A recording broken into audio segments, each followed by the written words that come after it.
ಎಲ್ರಿಗೂ ನಮಸ್ಕಾರ. ಗೆಳತಿ ಯೂಟ್ಯೂಬ್ ಚಾನಲ್ಗೆ ಮತ್ತೊಮ್ಮೆ ಸ್ವಾಗತ. ಬನ್ನಿ ಸ್ನೇಹಿತರೆ, ಇವತ್ತಿನ ವಿಡಿಯೋದಲ್ಲಿ ಹುಣ್ಣಿಮೆ ದಿನ ಮಾಡುವಂಥ ಲಕ್ಷ್ಮೀ ಪೂಜೆ ಬಗ್ಗೆ ಮಾಹಿತಿಯನ್ನು ತಿಳಿಸ್ಕೊಡ್ತಾ ಇದ್ದೀನಿ. ಈಗಾಗಲೇ ಚೈತ್ರ ಹುಣ್ಣಿಮೆ ಅಥವಾ ದವನ ಹುಣ್ಣಿಮೆ ಬಗ್ಗೆ ಮಾಹಿತಿಯನ್ನು ತಿಳ್ಕೊಂಡಿದ್ದೀರಾ. ಇದೇ ದಿನ ನಾವು ಹನುಮ ಜಯಂತಿಯನ್ನು ಕೂಡ ಆಚರಣೆ ಮಾಡ್ತಾ ಇದ್ದೀವಿ. ಆಂಜನೇಯ ಸ್ವಾಮಿಯನ್ನು ಪೂಜೆ ಮಾಡೋದ್ರಿಂದ ಶನಿ ದೋಷದಿಂದ ಮುಕ್ತಿ ಸಿಗುತ್ತೆ.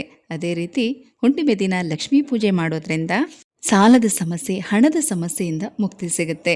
ಈಗಾಗಲೇ ಸಾಕಷ್ಟು ಜನ ಹುಣ್ಣಿಮೆ ದಿನ ಲಕ್ಷ್ಮೀ ಪೂಜೆಯನ್ನು ಮಾಡ್ತಾ ಬಂದಿದ್ದೀರಾ. ಈ ಸಲದ ಹುಣ್ಣಿಮೆಯ ಲಕ್ಷ್ಮೀ ಪೂಜೆ ಯಾವ ದಿನ ಮಾಡಬೇಕು, ಯಾವ ಸಮಯದಲ್ಲಿ ಮಾಡಬೇಕು, ಬನ್ನಿ ತಿಳಿಸ್ಕೊಡ್ತೀನಿ.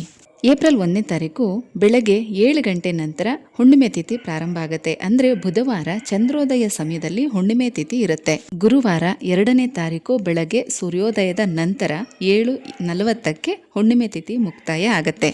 ಹಾಗಾಗಿ ಬುಧವಾರ ಸಂಜೆನೆ ನೀವು ಲಕ್ಷ್ಮೀ ಪೂಜೆ ಮಾಡೋದು ತುಂಬಾ ಒಳ್ಳೆಯದು. ಗೋಧೂಳಿ ಮುಹೂರ್ತದಲ್ಲಿ ಅಂದರೆ ಸಂಜೆ 5:30 ನಂತರ ಮಾಡಬಹುದು.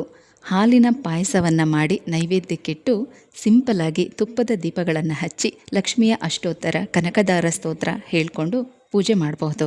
ಈ ಚೈತ್ರ ಹುಣ್ಣಿಮೆಯಲ್ಲಿ ಲಕ್ಷ್ಮೀ ದೇವಿಯನ್ನ ಆರಾಧನೆ ಮಾಡೋದ್ರಿಂದ ಮನೆಯ ಹಣದ ಸಮಸ್ಯೆ ತುಂಬಾ ಬೇಗ ನಿವಾರಣೆ ಆಗುತ್ತೆ.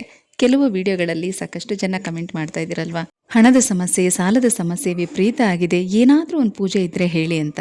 ಖಂಡಿತ ಮುಂದಿನ ವಿಡಿಯೋಗಳಲ್ಲಿ ನಾನು ಮಾಡಿದಂಥ ಪೂಜೆ, ಅದರಿಂದ ನನಗೆ ಯಾವ ರೀತಿ ಪರಿಹಾರ ಸಿಕ್ತು ಅದನ್ನ ವಿವರವಾಗಿ ತಿಳಿಸ್ತೀನಿ.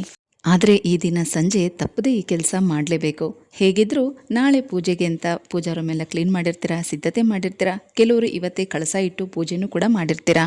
ತಪ್ಪದೇ ಈ ದಿನ ಸಂಜೆ 5:30 ನಂತರ ಹಾಲಿನ ಪಾಯಸ ಅಂದರೆ ಗೋಧಿ ಪಾಯಸ ಅಥವಾ ಸಬ್ಬಕ್ಕಿ ಪಾಯಸ, ಹಾಲಿನ ಪಾಯಸವನ್ನು ಮಾಡಿ ದೇವಿಗೆ ನೈವೇದ್ಯಕ್ಕಿಟ್ಟು ತುಪ್ಪದ ದೀಪಗಳನ್ನು ಹಚ್ಚಿ ನೀವು ಮಾಡಿರುವಂಥ ನೈವೇದ್ಯನ ದೇವ್ರ ಮನೆಯಲ್ಲಿ ದೇವಿಗೆ ಮಾತ್ರ ಅಲ್ಲ, ಹೊರಗಡೆ ತುಳಸಿ ಗಿಡದ ಹತ್ರ ಕೂಡ ಇಡಬೇಕು. ಎರಡೂ ಕಡೆನೂ ನೈವೇದ್ಯ ಇಟ್ಟು ಪೂಜೆ ಮಾಡಿ ಸಂಜೆ ಚಂದ್ರೋದಯ ಸಮಯದಲ್ಲಿ ನೀವು ಈ ರೀತಿ ತುಳಸಿ ಗಿಡದ ಹತ್ರನೂ ಕೂಡ ನೈವೇದ್ಯ ಇಟ್ಟು ಪೂಜೆ ಮಾಡೋದ್ರಿಂದ ಆ ಚಂದ್ರನ ಬೆಳಕು ನೈವೇದ್ಯದ ಮೇಲೂ ಕೂಡ ಬೀಳುತ್ತೆ. ಇದನ್ನ ಪೂಜೆ ಆದಮೇಲೆ ನೀವು ಸ್ವೀಕಾರ ಮಾಡೋದ್ರಿಂದ ಆ ಪಾಸಿಟಿವ್ ಎನರ್ಜಿ ನಿಮ್ಮಲ್ಲೂ ಕೂಡ ಇರುತ್ತೆ. ಆ ವ್ಯಕ್ತಿಗಳಲ್ಲಿ ಇರುವಂಥ ನೆಗೆಟಿವಿಟಿ ಕಡಿಮೆ ಆಗಿ ಧನಾತ್ಮಕ ಮತ್ತು ಸಕಾರಾತ್ಮಕ ಶಕ್ತಿ ಹೆಚ್ಚಾಗುತ್ತೆ. ಆಕರ್ಷಣಾ ಶಕ್ತಿ ಕೂಡ ಹೆಚ್ಚಾಗುತ್ತೆ. ಪೂಜೆ ಎಲ್ಲ ಆದಮೇಲೆ ರಾತ್ರಿ ನಿಮಗೆ ಚಂದ್ರ ಕಾಣಿಸಿದ್ಮೇಲೆ ಚಂದ್ರನಿಗೆ ಅರ್ಘ್ಯವನ್ನು ಕೊಡಿ. ತುಂಬ ಒಳ್ಳೆಯದು. ಈ ದಿನ ದಂಪತಿಗಳು ಜೊತೆಯಲ್ಲಿ ಅರ್ಘ್ಯ ಕೊಡೋದ್ರಿಂದ ಅವರ ನಡುವೆ ಏನೇ ಭಿನ್ನಾಭಿಪ್ರಾಯಗಳಿದ್ರೂ ಅದೆಲ್ಲ ಕೂಡ ದೂರ ಆಗಿ ಪ್ರೀತಿ ಬಾಂಧವ್ಯ ಹೆಚ್ಚಾಗುತ್ತೆ.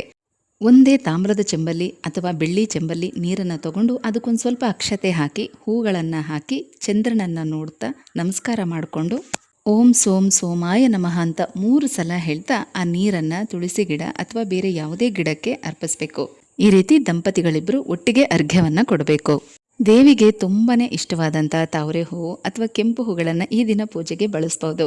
ಅಲ್ಲದೆ ತುಂಬಾ ಹಿಂದಿನ ವಿಡಿಯೋದಲ್ಲಿ ವಿಳೆದೆಲೆ ಮತ್ತೆ ಬಟ್ಲಡಿಕೆಯನ್ನ ಪ್ರತಿ ಶುಕ್ರವಾರ ಪೂಜೆಗಿಟ್ಟು ಆಮೇಲೆ ಅದನ್ನ ಮಡಚಿ ಪರ್ಸಲ್ಲಿ ಇಟ್ಕೋಬೇಕು ಅಂತ ಹೇಳಿದೆ.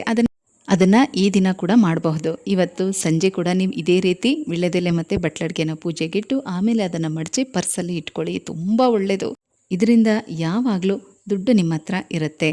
ಅಕಸ್ಮಾತ್ ಇವತ್ತು ಸಂಜೆ ಯಾರಿಗೆಲ್ಲ ಮಾಡೋದಕ್ಕಾಗಲಿಲ್ವೋ ನಾಳೆ ಬೆಳಗ್ಗೆ ಬ್ರಾಹ್ಮಿ ಮುಹೂರ್ತದಲ್ಲಿ ಆಂಜನೇಯ ಸ್ವಾಮಿಯ ಪೂಜೆ ಜೊತೆಗೆ ನೀವು ಲಕ್ಷ್ಮೀ ಪೂಜೆ ಕೂಡ ಇದೇ ರೀತಿ ಮಾಡ್ಬೋದು. ತಪ್ಪದೆ ಈ ದಿನ ಸಂಜೆ ಯಾರೆಲ್ಲ ಲಕ್ಷ್ಮೀ ಪೂಜೆ ಮಾಡ್ತಿರೋ ಬೆಟ್ಟದ ನಲ್ಲಿಕಾಯಿ ದೀಪಾರಾಧನೆ ಮಾಡಿ. ಇವತ್ತು ಬುಧವಾರ, ಅಲ್ಲದೆ ಚಂದ್ರೋದಯ ಸಮಯದಲ್ಲಿ ಹುಣ್ಣಿಮೆ ತಿಥಿ ಕೂಡ ಇರುತ್ತೆ. ಹಾಗಾಗಿ ಈ ರೀತಿ ನೀವು ಹುಣ್ಣಿಮೆಯ ಲಕ್ಷ್ಮೀ ಪೂಜೆಯನ್ನು ಈ ಚೈತ್ರ ಹುಣ್ಣಿಮೆಯಲ್ಲಿ ಮಾಡಬಹುದು. ಇವತ್ತು ಮಾಡೋದಕ್ಕಾಗಲಿಲ್ಲ ಅಂದರೆ ನಾಳೆ ಗುರುವಾರ ಬೆಳಗ್ಗೆ ಬ್ರಾಹ್ಮಿ ಮುಹೂರ್ತದಲ್ಲಿ ಮಾಡಿ. ಇದೊಂದು ಚಿಕ್ಕ ಮಾಹಿತಿ, ಆದರೆ ಹೆಚ್ಚಿನ ಫಲ ಕೊಡುವಂಥ ಮಾಹಿತಿ. ಯಾರಿಗೆಲ್ಲ ಸಾಧ್ಯ ಆಗುತ್ತೋ ಮಾಡಿ.